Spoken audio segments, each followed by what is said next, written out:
no matter how I try you know, wash the formaldehyde away or off.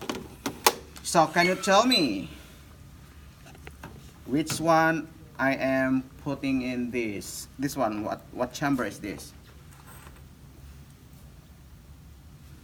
Okay, so first tell me whether it is ventricle or atrium. This is ventricle. Left or right? Right. This is right because, you know, the ventricular wall, the myocardium in the ventricle is way thinner than that of the left ventricle. So this is the right ventricle and this is the left ventricle. And you see these thread-like structures here? These are the chordae tendineae. That's how the actual chordae tendineae look like. It's just way too different in your model. So these are thread-like structures which attach the free ends of the valve. So this is the valve right here to the papillary muscle. Okay, so this is the papillary muscle where the chordae tendineae are attached to. Now, do you see this shiny covering? Okay, this is the endocardium. Remember, there are 3 layers that make up the wall of the heart.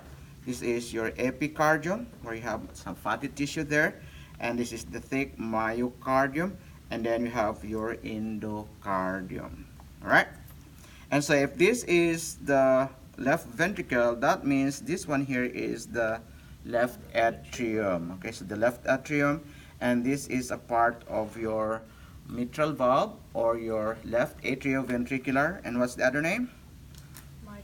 Mitral or bicuspid. Okay, so here is your this is the right atrium, and so this is part of the tricuspid valve. So again, you'll find the chordae tendineae, and this is papillary muscle. Okay, and this thing here is called the interventricular septum. And if you can see the ridge-like part on the ventricular wall, that should be your trabeculae carneae. So you see this? That's like, you know, roots, looking like roots. Okay, trabeculae carneae. Now this one here, again, I can also show you the, you know, chordae tendineae. Then you have the papillary muscle here, and then of course you'll see the shiny endocardium, right? And this is the left ventricle, right ventricle. You can tell obviously the left from the right.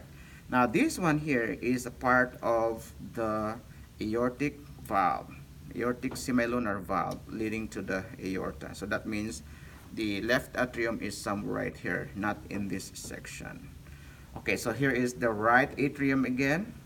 Okay, and so this is the right atrioventricular valve attached to the papillary muscle by this chordae tendineae. All right, I was looking for, no, not that one. I think it's in here that I can show you the moderator band.